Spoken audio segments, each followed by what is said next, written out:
Hola, muy buenos días a todos. Bueno, tal como acaba de comentar recién Enzo, la idea de hoy es hacer un pantallazo general respecto de cuáles son las principales modificaciones introducidas en asuntos o en temas laborales, previsionales y de seguridad social a raíz de la sanción y la vigencia de la ley de bases, la ley número 27.742, que entró en vigencia en nuestro país a partir de julio del 2025. La idea de esta charla es ir tocando temas relevantes de uso práctico en el día a día, en materia tanto laboral como seguridad social, y hacer un cierre en cuanto a los principales cambios en nuestro sistema de salud argentino.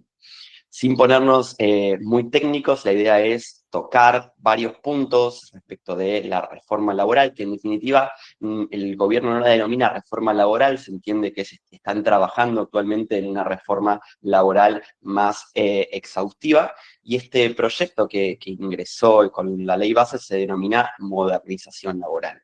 Básicamente lo que plantea el título quinto de la ley de bases es toda una modificación en aspectos relativos a la ley de contrato de trabajo, la ley nacional de empleo y el sistema de registro de empleados, ¿no? De ARCA/AFI.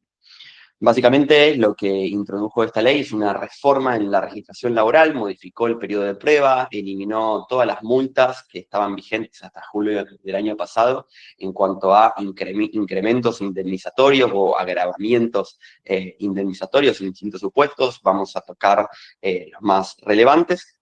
También una cuestión novedosa de la ley bases es la creación de un fondo de cese laboral como reemplazo a las indemnizaciones por despido. Entonces les adelanto que no está actualmente reglamentado, por lo cual no es de aplicación, pero sí se dejó abierta la vía para que los sindicatos, por vía de las negociaciones colectivas, vayan instrumentando y creando fondos de cese laboral que van a reemplazar las indemnizaciones por despido, o al menos eso es lo que plantea la ley base. Eh, También vamos a hablar de la nueva figura del despido discriminatorio que reemplazó otros supuestos de indemnización agravada. Ya no existe más la indemnización agravada, por ejemplo, en despido por maternidad, el despido por matrimonio o de los empleados con representación sindical. Todo eso fue reemplazado por una nueva norma que estableció un nuevo sistema indemnizatorio al respecto. Y también se han creado nuevas figuras en cuanto al registro de los empleados, ¿no? La idea es que, insisto, sin ponernos técnicos, vayamos haciendo un abordaje de cada uno de estos puntos que introdujo la ley. Y por último, conversemos un poco respecto del sistema de salud argentino y qué impactos tuvo la desregularización de aportes con destino a la seguridad social, ¿no? Y cómo se maneja actualmente el sistema de salud en cuanto a obras sociales, prepagas y atención pública.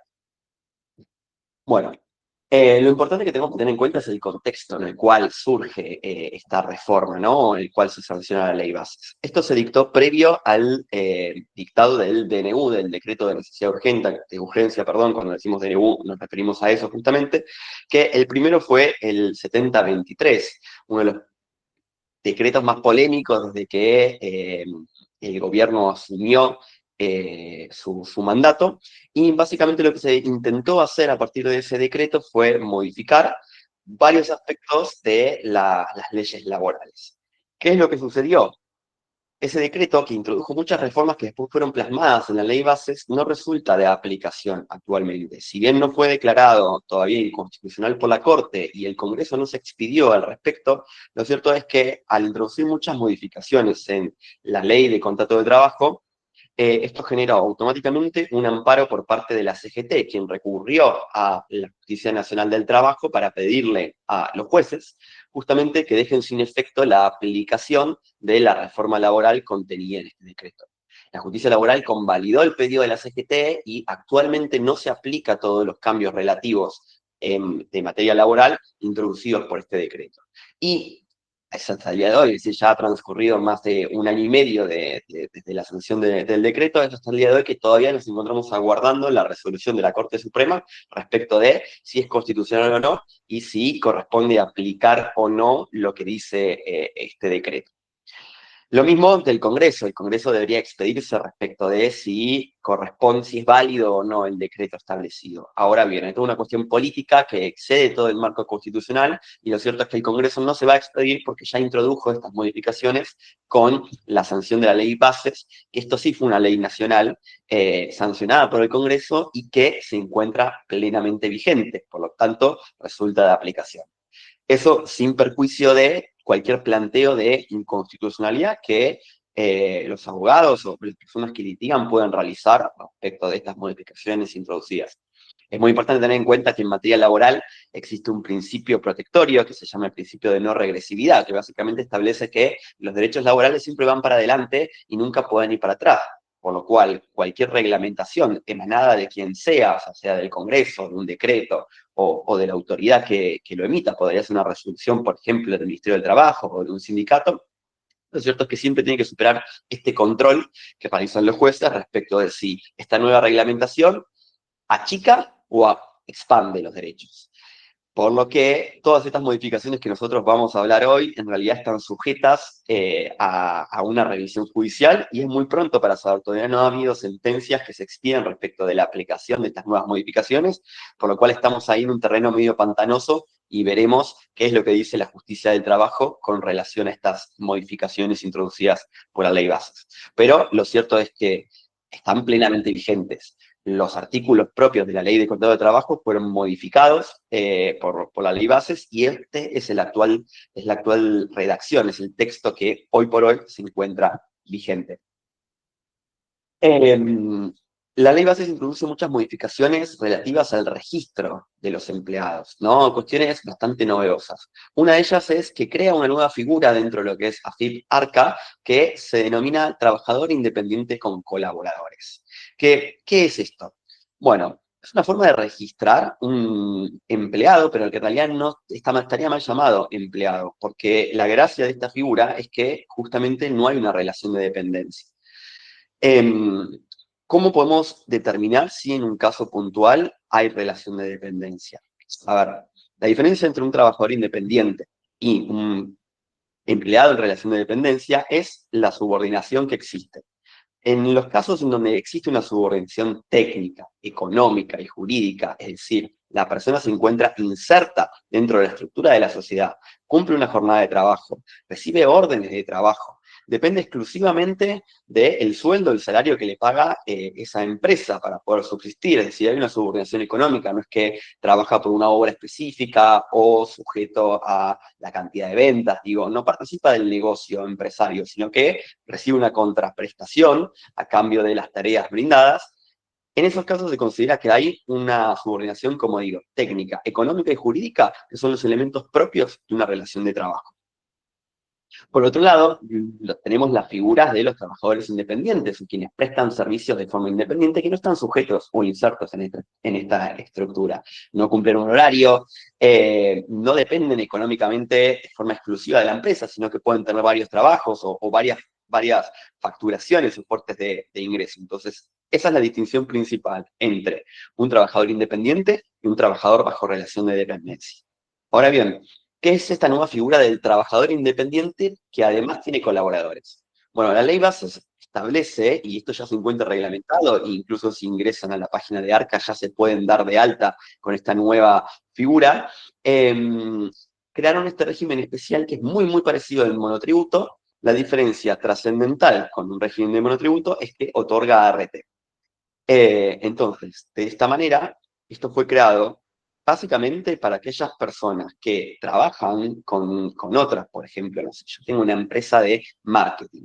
Sin embargo, trabajo con un diseñador gráfico que me hace todas las campañas o las cosas que necesito, pero no hay relación de dependencia, simplemente yo le derivo trabajo. Pero la realidad es que hay un trabajo diario o mensual, por lo cual se lo podría entender como un colaborador.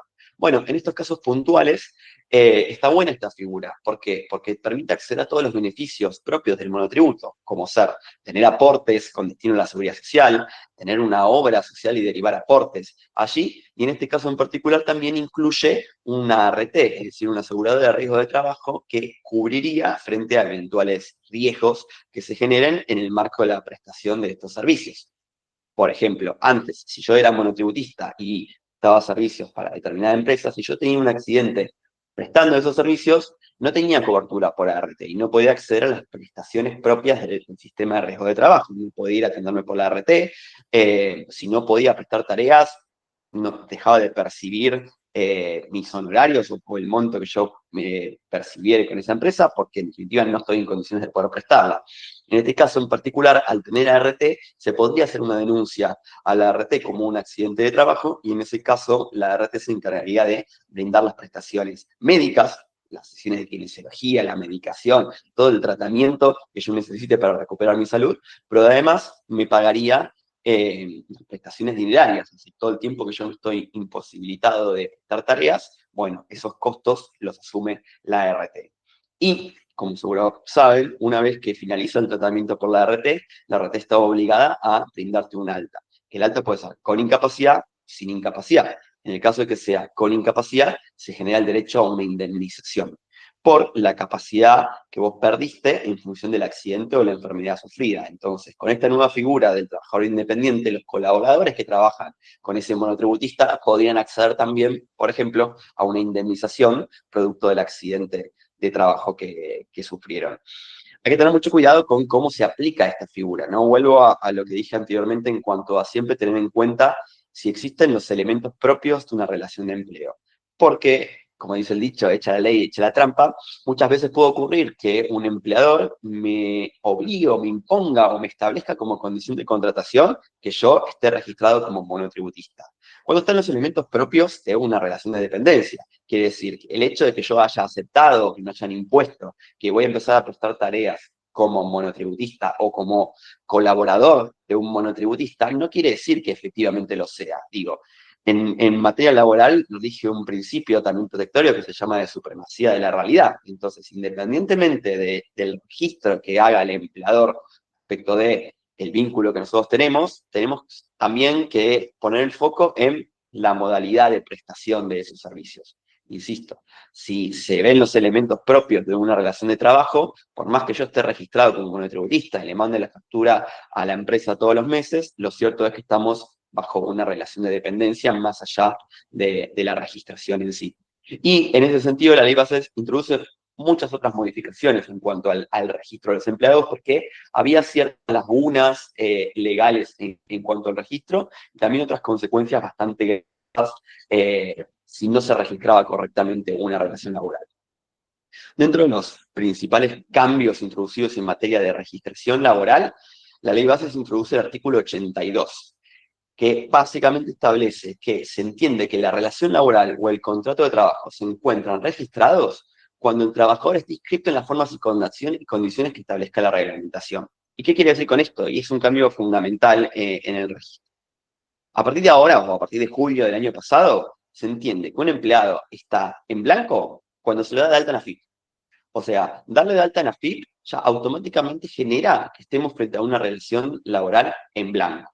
Cosa que antes no sucedía. ¿Por qué? Porque la letra anterior del artículo 7 de la ley 2403, Ley Nacional de Empleo, lo que decía es que se entiende que un empleado está en blanco cuando se lo registra en la AFIP, pero también cuando se lo registran en los libros contables y laborales de la empresa.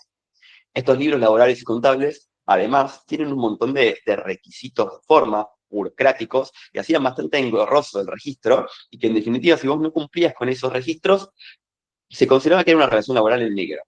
Ejemplo, yo podía estar dado de alta en AFIP, la empresa podía derivar mis aportes, yo tenía acceso a la obra social, tenía RT y todo, pero si no estaba inscrito en el libro sueldos, si se llama, debidamente, y ese libro sueldos no estaba rubricado todos los meses por el Ministerio del Trabajo y tenía las autorizaciones pertinentes para poder operar, por ejemplo, con hojas móviles u hojas digitales, por más que el empleador te haya registrado bien, ese título no era válido y un empleado podía decir, no, yo estaba en negro.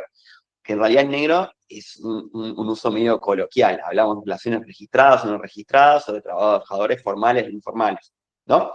Pero este cambio es novedoso porque muchas veces sucedía que los contratos de trabajo estaban parcialmente registrados. ¿Y a qué nos referimos con parcialmente registrados? Puede ocurrir que, por ejemplo, mi contrato de trabajo esté registrado, pero con una jornada distinta. Yo trabajo full time y sin embargo mi empleador registra la jornada como una jornada part time. O en otras oportunidades, en otras situaciones, también ocurre que se registra mal la fecha de ingreso. Ejemplo, yo ingresé el 1 de diciembre de 2024, pero no me registraron hasta que no pasé el periodo de prueba en marzo del 2025. Eso se considera registración deficiente. Es decir, el contrato está declarado ante la AFIP, pero hay ciertos aspectos dentro del contrato, ya sea por la jornada, por la remuneración también. Yo puedo percibir una suma por recibo y por fuera del circuito legal, un empleador puede abonarme sumas en negro o fuera de registro. Entonces, esos son supuestos de registro parcial. No estaba todo bien registrado, solo un determinado aspecto. La anterior redacción de la Ley Nacional de Empleo establecía esto justamente, que si no se registraba todo perfecto en el libro sueldos, y ese libro sueldos estaba rubricado y autorizado por el Ministerio del Trabajo todos los meses, la registración no era válida. Esto viene a cambiar un poco el panorama, porque ya con solo darlo de alta de AFIP se considera que está correctamente registrado. Otra cuestión también novedosa es la introducción del artículo 7 bis de la Ley Nacional de Empleo, que establece que la registración de un empleado en la AFIP es plenamente eficaz cuando hubiera sido realizada por cualquier persona, ya sea humana, jurídica, interviniente. Y esto también es muy relevante en materia de registros, porque lo que sucede muchas veces en la práctica es que hay una intermediación de empresas. Por ejemplo, yo soy una empresa que decide tercerizar su servicio de limpieza o su servicio de seguridad o cualquier servicio que uno decida tercerizar. Por los motivos que sean, porque es más práctico, porque yo no me dedico a eso, porque no quiero absorber los costos que implica esa tercerización, el motivo que sea, existe en la práctica.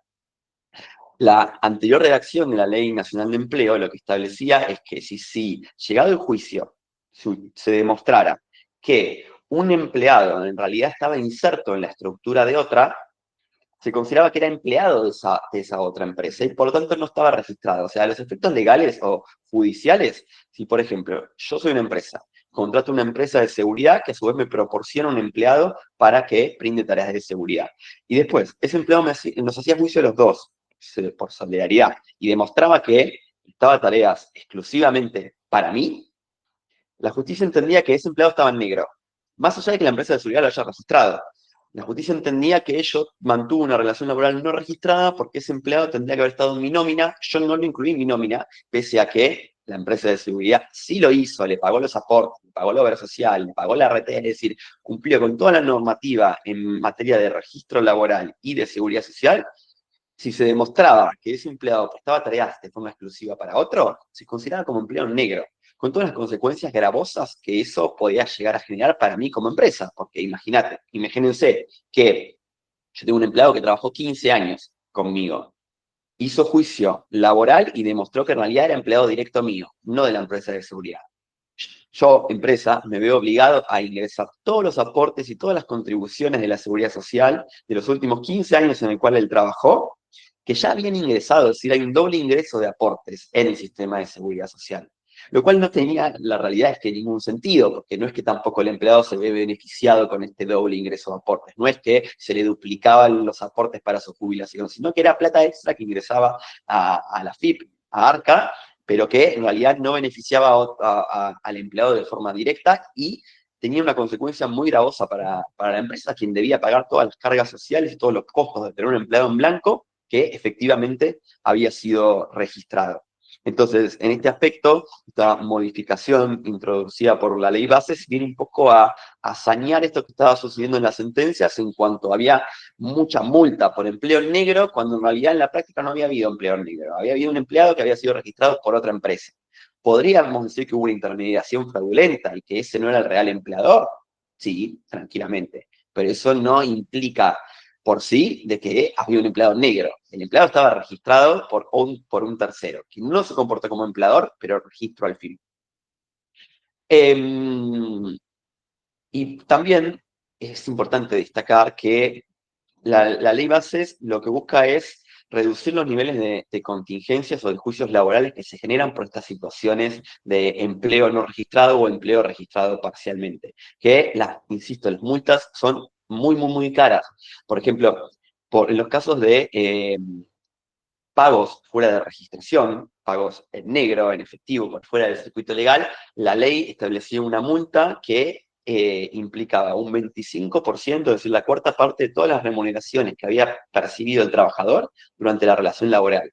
Entonces, si yo, por ejemplo, trabajé 10 años en negro, la anterior redacción de la ley decía que la empresa me tenía que pagar un 25% de todo lo que yo cobré desde que entré, que se pueden, como se pueden imaginar, daban montos exorbitantes, ¿no? O sea, las consecuencias eran muy, muy, muy dañosas porque justamente esto tenía una finalidad punitiva, que es castigar a quien no cumple con la registración laboral.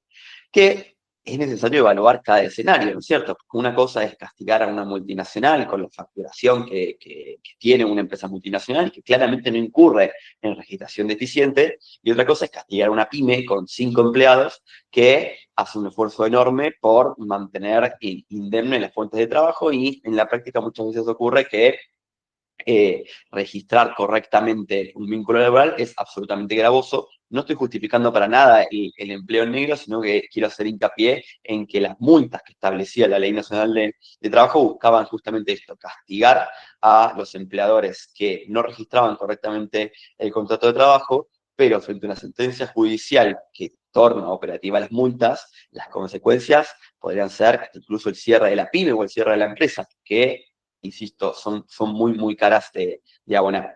La ley lo que establece es un nuevo sistema más simplificado para que sea el propio empleado quien, a partir de el sistema, la página web de la FIP, ARCA o del Ministerio de Trabajo, pueda con 3 clics hacer una denuncia de que se encuentra trabajando en negro o fuera de registración en el aspecto que sea.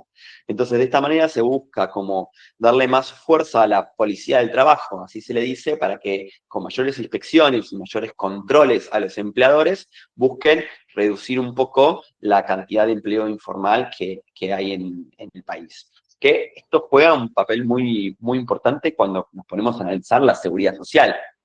No mucha gente comprende muy bien cómo funcionan las cajas o el sistema de la seguridad social, pero lo cierto es que bueno, nosotros tenemos una población del país que se encuentra formalizada, es decir, tiene trabajo en blanco y por tanto deriva aportes. Pero tenemos toda otra población del país que no tiene empleo formal, ¿no? O directamente no tiene empleo y por lo tanto debe acceder al sistema público de seguridad social. Con esto me refiero a la atención pública en hospitales públicos.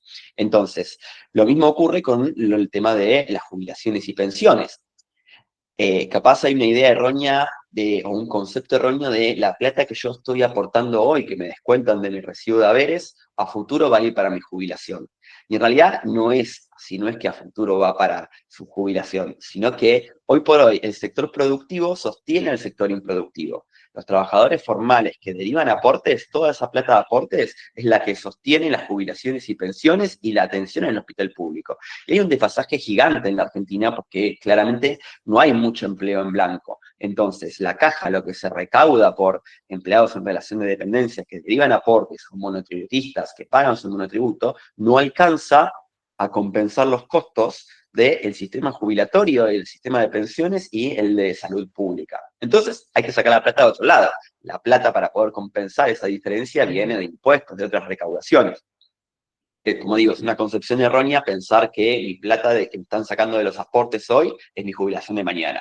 No, es la jubilación que te sacan hoy mantiene el sector improductivo, digamos, de la población. Entonces, creo que incluso como país nos debemos una gran discusión en cuanto a cómo vamos a hacer para fomentar más el empleo en blanco, para tener cada vez más registro de las relaciones laborales, incluso en la prestación de servicios a partir de monotributo, de manera tal de incrementar la recaudación en materia de seguridad social para compensar a los jubilados, pensionados y personas que se atienden en el sistema público de salud.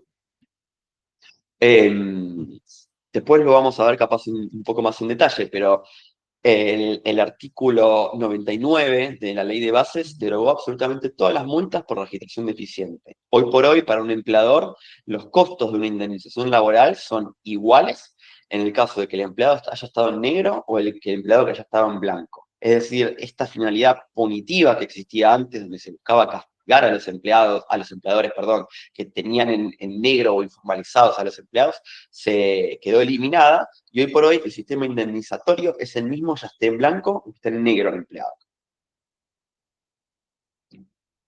Sí. Bueno, otra cuestión también muy relevante es la presunción que existía en cuanto a la relación de empleo. A ver, la ley 20.744 es la ley de contrato de trabajo, que es la ley que se aplica a todo el sector privado. Esta ley de contrato de trabajo tiene tiene ciertos supuestos de exclusión, es decir, se aplica en todo el territorio nacional a todo el empleo privado, por lo cual ya sabemos que queda descartado el empleo público, y también dentro de los supuestos de exclusión tenemos el trabajo agrario, que tiene su régimen especial, el sistema de casas particulares, que también tiene su régimen especial, y por otro lado, los empleados de la construcción, que hace años que también tienen su régimen especial particular y no se manejan dentro del margen o dentro de lo establecido en la ley de contrato de trabajo. Para todo el resto de las actividades, siempre se aplica la LCT, así se le dice, Ley de Contrato de Trabajo, en todo el ámbito nacional. ¿Y qué es lo que establecía la ley de contrato de trabajo antes de la ley bases? Estableció una presunción en su artículo 23, que básicamente, y hablando en criollo, lo que decía es que siempre que haya una contraprestación a cambio de dinero, se presume que hay relación de dependencia. Es decir, yo presto tareas para la empresa X, la ley presume que hay relación de empleo. Y es carga de la empresa X probar que no había relación de empleo y que en definitiva yo era un proveedor de servicios, por ejemplo. ¿No es cierto? Es decir, la ley básicamente exoneraba de carga probatoria al empleado y se le imponía en su totalidad al empleador, quien frente a un reclamo de registro de una relación laboral debía probar que no existió esa relación laboral. Hablando en términos probatorios y procesales, si yo le hacía un juicio a mi empleador diciendo yo era empleado tuyo y vos no me registraste, el empleador tenía que defenderse y probar que yo no era su empleado. Ahora, con esta modificación introducida por la ley bases, se invierte la carga probatoria y lo que dice básicamente la ley es que en aquellos casos en donde exista prima facie, es decir, a primera vista, que hay una facturación. Yo todos los meses emití una factura por mis honorarios a favor de esta empresa. Y esta empresa me pagaba a mí dentro del sistema bancario. Es decir, me hacía una transferencia que está registrada dentro del sistema bancario. Ahí se cae la presunción y se invierte nuevamente la carga probatoria y es el empleado quien tiene que probar que me obligaron a mí a facturar como monotributista, pero que en realidad estaban los elementos propios que dijimos al principio de una relación de empleo.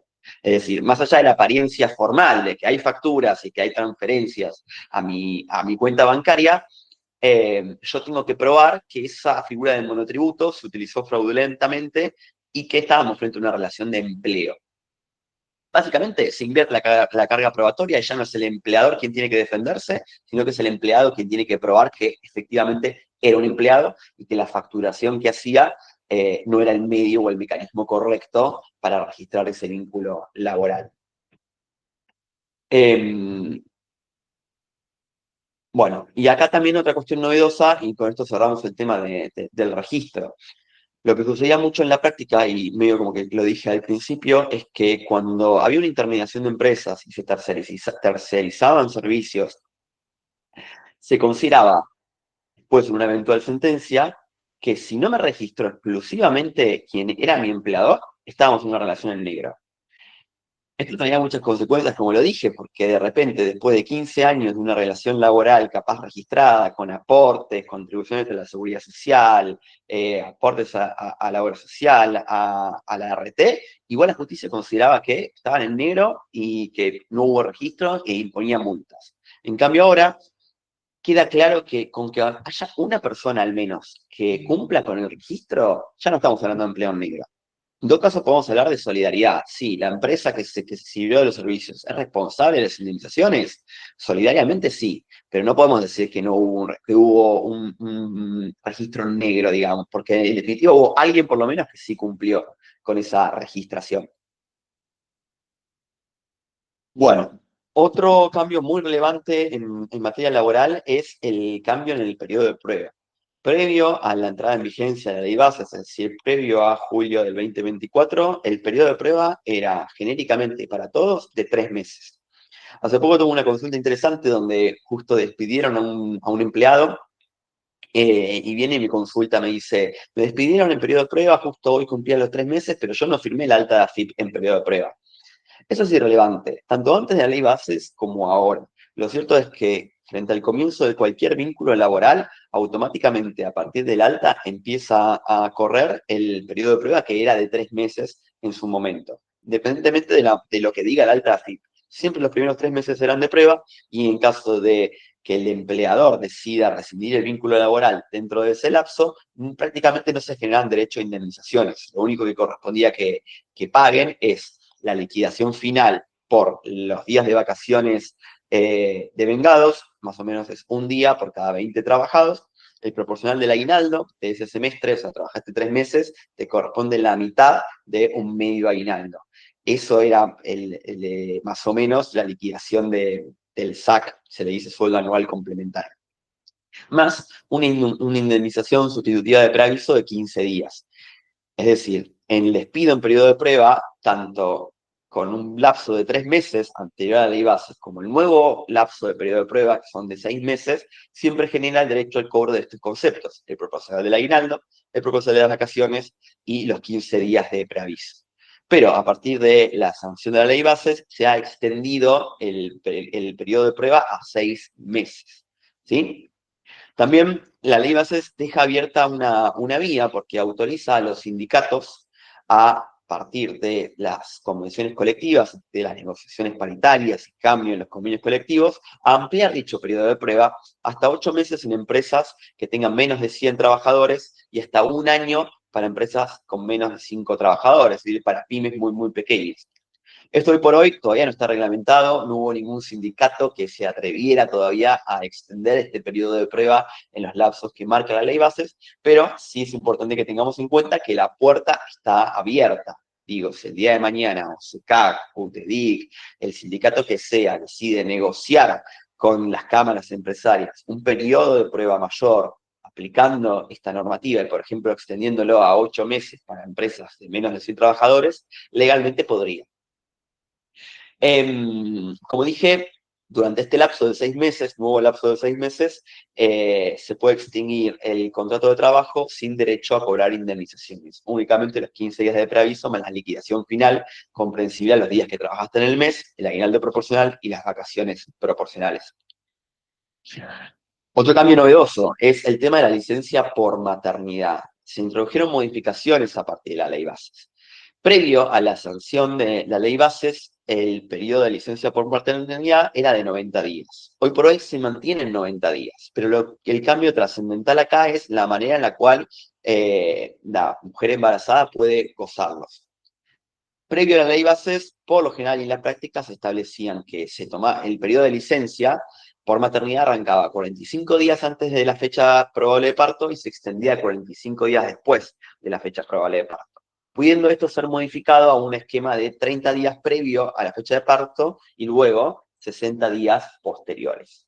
La ley bases introduce una modificación en ese sentido y permite mayor flexibilidad a la hora de que la mujer gestante elija cómo va a distribuir esos 90 días que tiene para gozar su licencia por maternidad, permitiéndole arrancar su licencia como mínimo 10 días antes de la fecha probable de parto, guardándose los 80 días restantes que le quedan para gozarlos de forma posterior al nacimiento de su bebé. Por lo cual, de esta manera, tendría la posibilidad de permanecer más tiempo con el bebé recién nacido de forma posterior, digamos, a lo que antes establecía la ley de bases.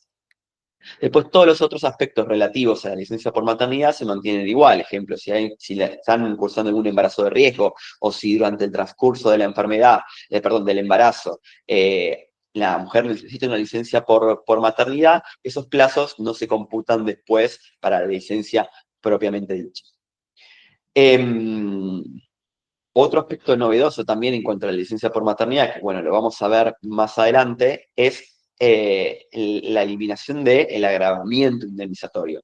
Las mujeres embarazadas, incluso las madres con hijos recién nacidos, gozaban de cierta protección a partir de la ley de contrato de trabajo, que establecía que siempre, siempre, siempre en caso de despidos ocurridos 7 meses y medio antes del nacimiento del bebé y 7 meses y medio posterior al nacimiento del bebé, ya se consideraba que era un despido discriminatorio, no había que probar nada. O sea, si vos diste a luz y te despiden 4 meses después, la ley presumía que te despidieron porque fuiste madre. Solamente por encontrarte en este periodo de 7 meses y medio. Y generaba de por sí y de forma automática el derecho a cobrar una indemnización agravada que era equivalente a 12 salarios. Básicamente un año de remuneraciones. Más allá de las indemnizaciones por despido que te correspondían, es decir, castigaba profundamente a los casos de despido por maternidad con una multa equivalente a un año sabático, un poco más, un año de sueldos. Todas las multas por agravamientos indemnizatorios, como digo, licencias por maternidad, licencias por matrimonio, indemnizaciones agravadas en los casos de despidos de empleados con actividad sindical, todas fueron eliminadas. No quedó ningún agravamiento indemnizatorio como tal. También se derivaron las multas, perdón, se derogaron las multas por no pagar las indemnizaciones por despido. Antes, si yo despedía a un empleado y no le pagaba las indemnizaciones, después tenía que pagar una multa muy gravosa por no habérselo pagado en término. Hoy se eliminó eso también. O sea, digo, no hay una consecuencia mayor por pagarte en término que por no pagarte en término. Lo mismo si el contrato de trabajo estaba mal registrado. Antes, si a vos te despedían, y por ejemplo, cuando te despiden, vos tenías mal registrada la fecha de ingreso, percibías salarios en negro, estabas completamente fuera de registración, la ley preveía un agravamiento indemnizatorio carísimo. Hoy todo eso está derogado, no existe más, y únicamente nos quedamos con una figura nueva introducida por la ley Bases, que es la del 245 bis, que bueno, ahora lo vamos a tratar con más profundidad. Otro punto también relevante, que hoy por hoy no está instrumentado, no se queden tanto con esto porque no sabemos qué tanto va a caminar, es el tema del fondo del cese laboral. La ley Bases abre las puertas para que los propios sindicatos, y en este sentido se advierte que la ley Bases le da mucha entidad o mucha responsabilidad a los sindicatos en materia de derechos laborales, ¿cierto? Y una de ellos se ve plasmado en la creación de un fondo de cese laboral que ya existía, por ejemplo, para los empleados de la construcción. Como dijimos al principio, los empleados de la construcción están exentos de la ley de contrato de trabajo y tienen un régimen indemnizatorio especial que prevé un fondo de cese laboral. ¿Y qué es el fondo de cese laboral? Básicamente es como una especie de caja de ahorro, donde se suma un aporte más a tu salario. Entonces, vos de tu salario bruto, además de pagar aportes con destino a la obra social, al sindicato, a la jubilación, además te sacan un determinado porcentaje para un fondo de cese. Que el día de mañana, por el motivo que sea, si vos te quedás de trabajo, si te quedás sin trabajo, cobras automáticamente ese fondo de cese, que en realidad vino de tu propio sueldo, ¿cierto? Es como si te estuvieras autoasegurando para que el día de futuro, si se corta el vínculo laboral, vos tengas un colchón, entre comillas, para poder percibir y subsistir mientras no haya empleo. Y en principio este fondo de cese laboral no solo debería aplicar para desvinculaciones conflictivas, como por ejemplo para casos con despido con causa o despidos sin causa, es decir, despidos dispuestos tanto por el empleador como despidos indirectos por el empleado, sino también para renuncias. Es decir, el día de mañana, si vos decidís renunciar a tu trabajo, se supone que deberías igualmente tener acceso al fondo del cese laboral, por eso se utiliza la palabra cese, es independientemente del motivo en el cual se corte el vínculo. Si vos mañana renuncias, accedes a eso, porque en definitiva, como digo, es una especie de plan de ahorro o una caja de ahorro, donde la plata no sale del empleado, ni sale del, no sale del empleador, ni sale del sindicato, sino que es tu propio dinero que ellos te lo guardan, digamos, te lo conservan hasta que se produzca el cese de la relación laboral. Sí. Esto, como insisto, aún no está reglamentado, no hay ningún sindicato que haya establecido, a partir de la sanción de la ley Bases, una modificación en cuanto al régimen indemnizatorio.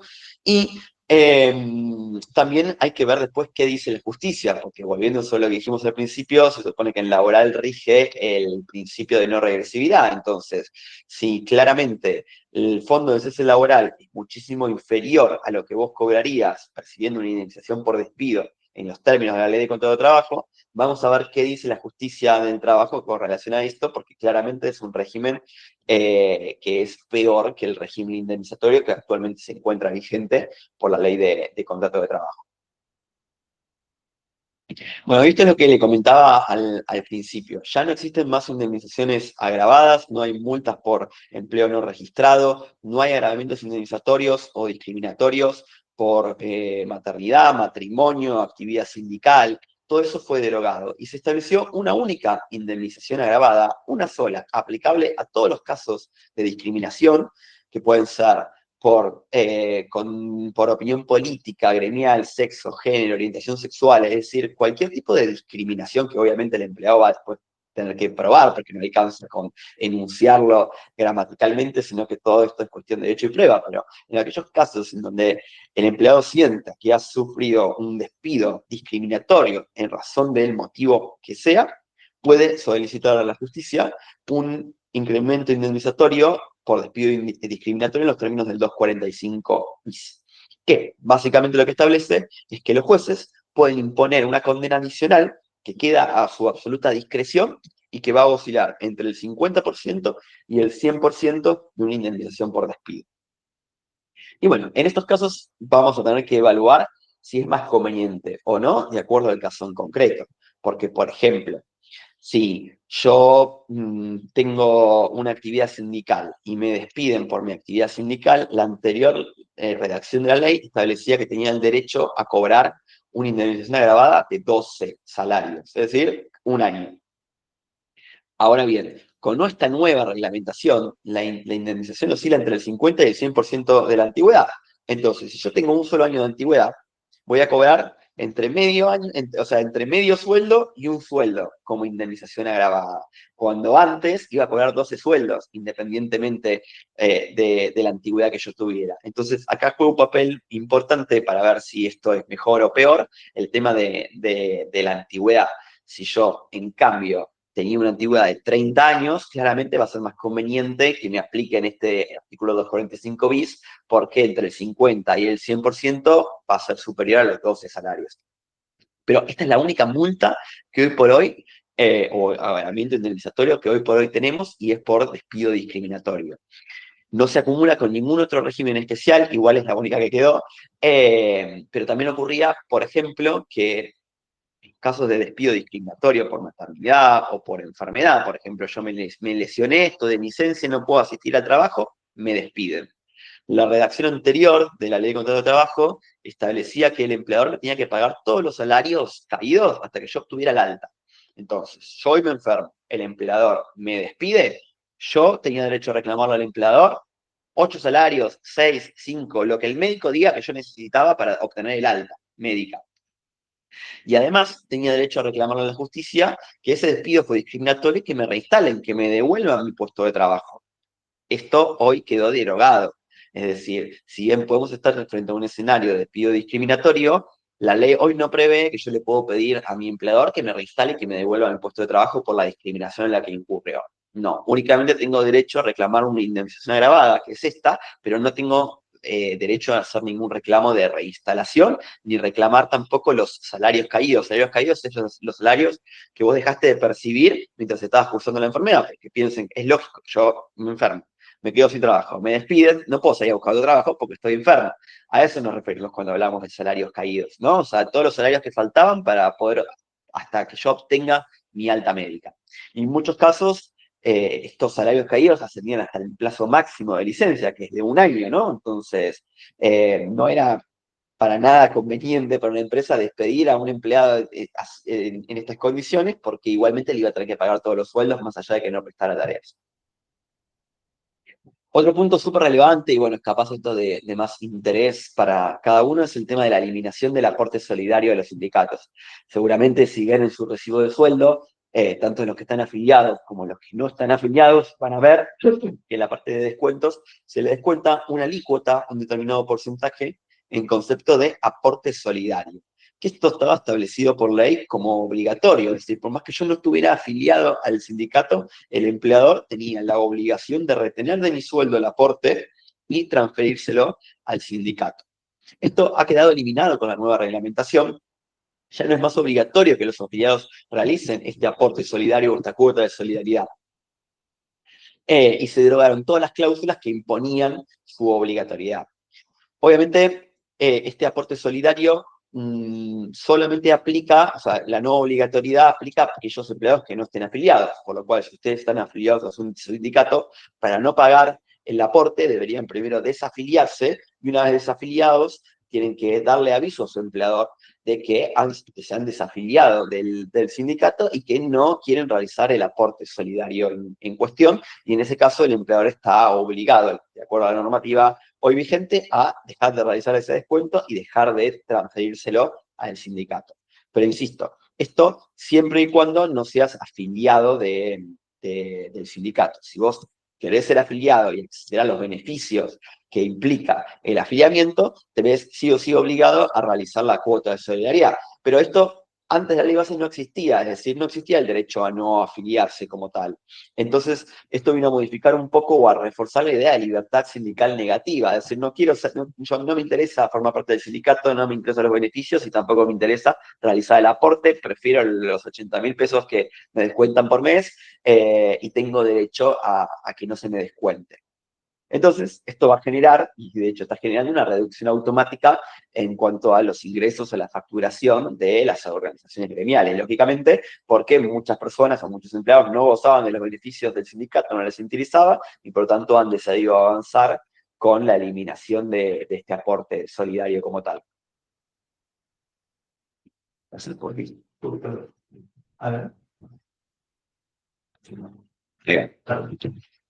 Bueno, y por último, y esto sin ahondar en demasiado detalle técnico, porque hay un montón de cuestiones administrativas o de reglamentación que todavía se están resolviendo, y en ese sentido estamos como medio en una laguna o en un terreno medio pantanoso con todos estos cambios en el sistema de salud argentino.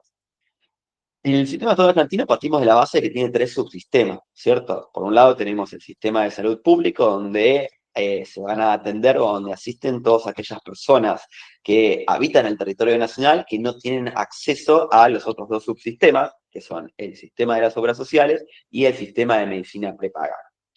Previo a la sanción del decreto 171 y también del decreto 7023, que introdujo ya estas modificaciones en cuanto a la desregulación, el sistema estaba sí o sí triangulado. Es decir, las empresas de medicina prepaga, que se caracterizan justamente por ser una vinculación entre privados. Es decir, un privado contrata con otro privado, que es una empresa de medicina, para realizar un contrato de contraprestación donde se paga un importe a cambio de prestaciones médicas. Pero es un contrato entre privados. Mientras que el sistema el subsistema, perdón, de obras sociales ya se torna un poco más complejo, porque esto es directamente instrumentado o reglamentado a partir de las autoridades de Contralor, AFIP, ARCA, donde es el empleador quien realiza los aportes con destino a la seguridad social a la AFIP luego se los envía a las obras sociales y la obra social gestiona esos aportes otorgando lo que se conoce como el PMI o el plan médico, plan médico, PMO, plan médico obligatorio, ¿no?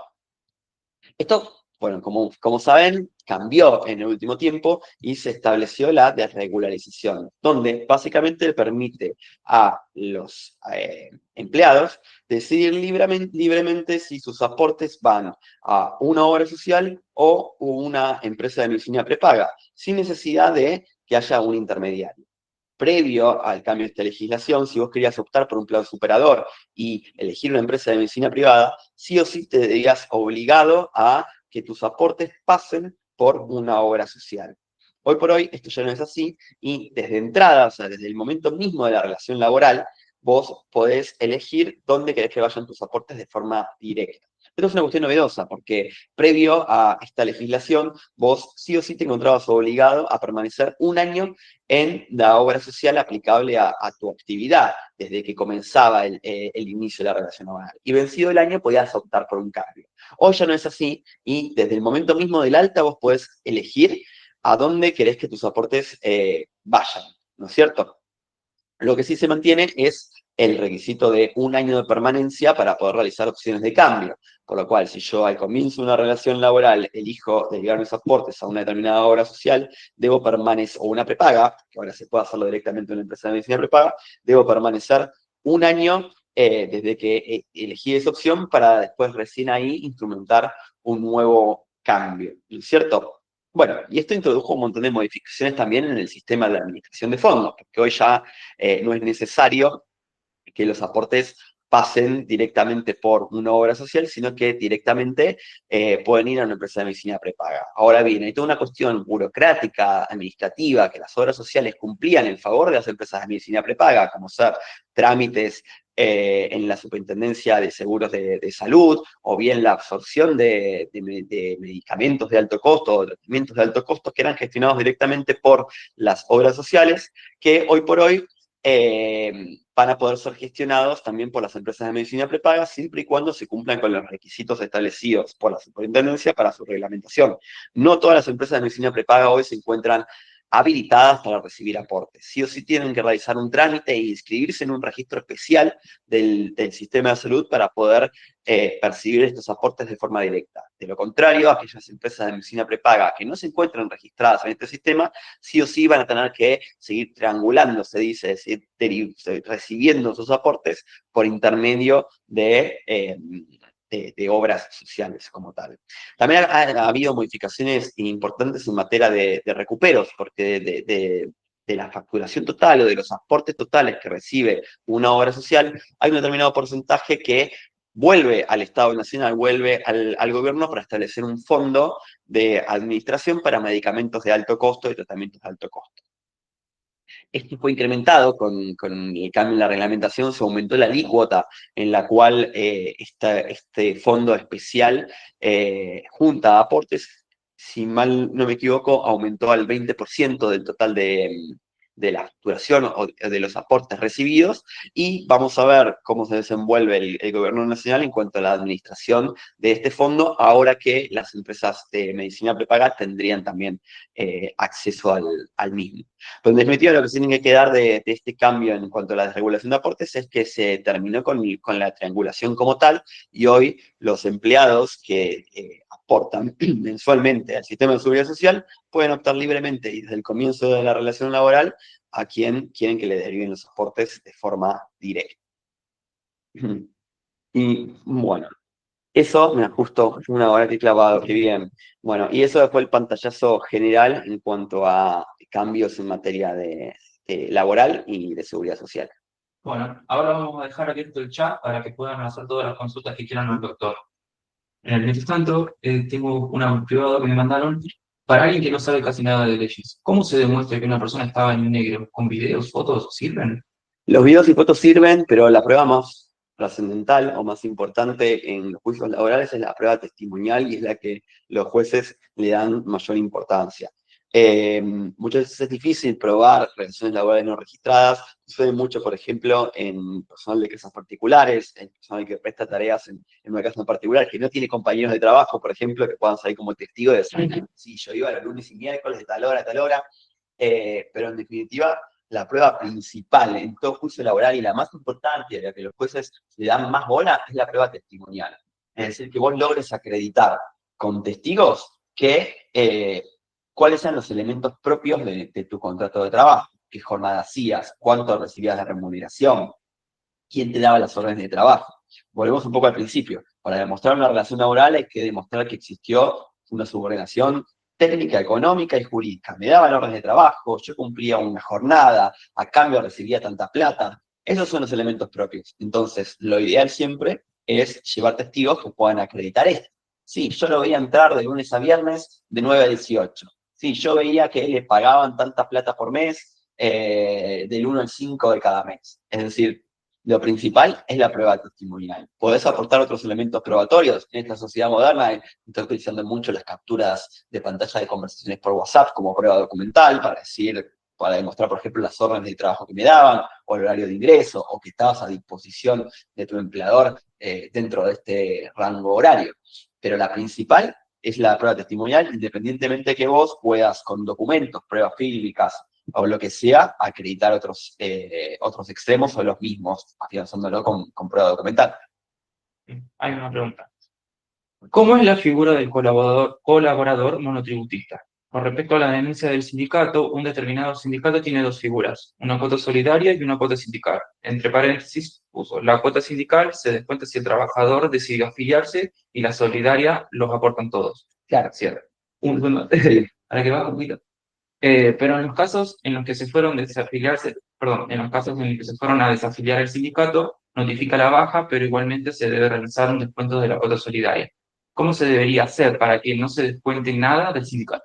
Ok, bueno, vamos por partes. Respecto a la nueva figura introducida de los trabajadores independientes con colaboradores, hay que tener muchísimo cuidado, porque echa la ley, echa la trampa. Esto está diseñado realmente para brindar acceso a los beneficios de la seguridad social, insisto, para que una persona tenga obra social, para que tenga aportes jubilatorios, porque recuerden que cuando lleguemos a la edad jubilatoria tenemos que cumplir con los requisitos de los 30 años de aportes. Entonces, lo que busca, y también volvemos a lo que había dicho al comienzo tenemos al sector productivo que sostiene todo el sistema de seguridad social del sector improductivo. Entonces, lo que busca el gobierno es fomentar el empleo registrado en todas sus formas, entre ellas el monotributo. Pero ojo, porque el hecho de que vos te registren como trabajador, como colaborador, no quiere decir que vos seas un colaborador. Hace poco yo tuve una consulta de una empresa, que era una heladería, donde le estaban haciendo un reclamo por registración deficiente y viene y me dice, Manuel, pero yo hice todo bien, mirá, le dije al contador que lo diera de alta como colaborador. Él pagaba yo le pagaba todos los meses ese monotributo o ese arancel para que tuviera RT y todo, porque yo considero que hice todo bien. Y la verdad es que no hiciste todo bien, porque el hombre, el empleado usaba un uniforme, cumplía una jornada de trabajo, estaba a tus órdenes, cobraba una suma mensual fija, entonces no es para eso lo que se aplicó la figura de colaborador independiente. Colaborador independiente sería, por ejemplo, si yo tengo un emprendimiento en mi casa y no sé, mi madre, mi padre, o mi primo, o el familiar, quien sea, se encarga de, por ejemplo, hacerme los deliveries, o me da una mano con el armado de los pedidos, o me lleva, me despacha las cosas en el correo, entonces me colabora, pero no hay una relación bajo dependencia como tal, porque él maneja libremente su tiempo, mientras despaches el pedido, vos sos libre de hacerlo a las 10 de la mañana o a las 4 de la tarde, el correo está abierto hasta las 6. Entonces, esta figura de colaborador independiente es importante que se aplique de manera correcta. Es decir, realmente en aquellos casos donde lo que hay es una colaboración sin llegar a la subordinación técnica, ¿no? Y saber separar muy bien de cuando estamos hablando de relación de dependencia y cuando estamos hablando de una colaboración no sujeta a cuestiones propias de la relación de dependencia. Después la segunda pregunta, si mal no recuerdo, era respecto de los aportes, el solidario y el obligatorio.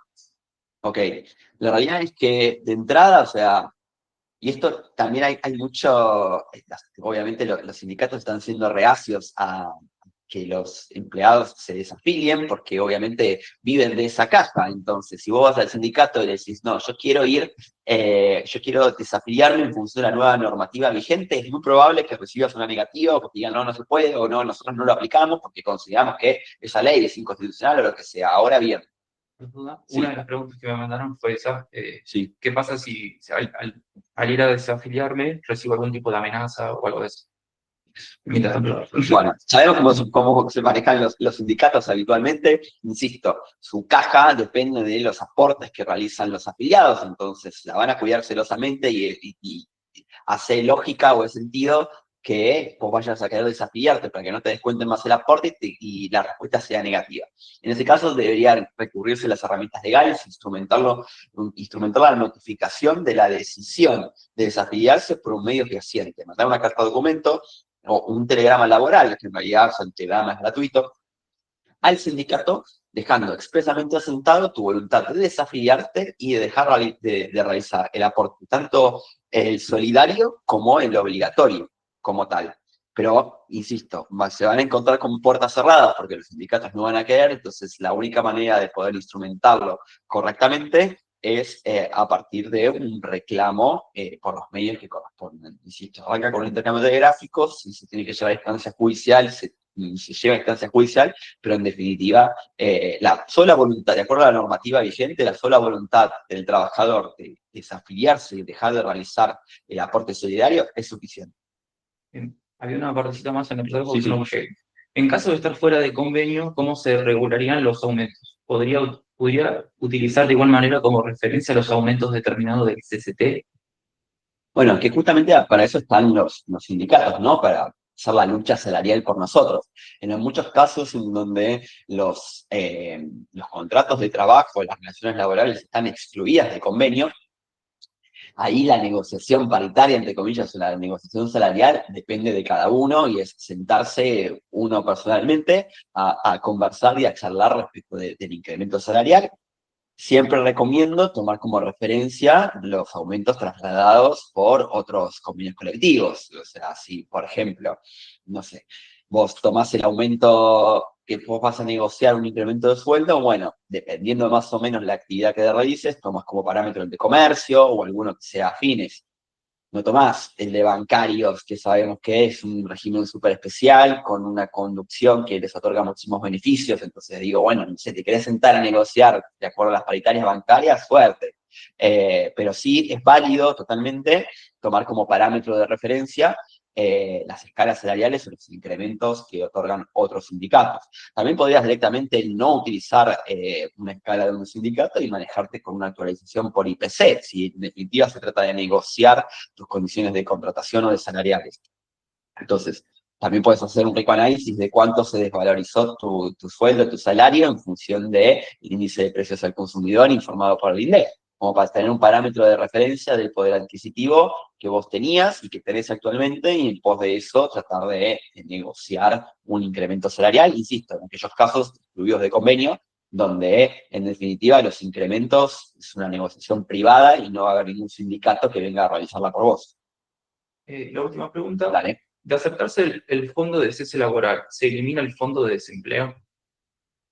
No, son regímenes distintos como tal. Todavía no está instrumentado. La realidad es que vos no podrías aceptar el fondo de cese laboral porque eso lo tiene que aceptar el sindicato por vos. Digo, no va a venir tu empleador y te va a decir, ok, yo te ofrezco este fondo de cese laboral o las indemnizaciones por despido.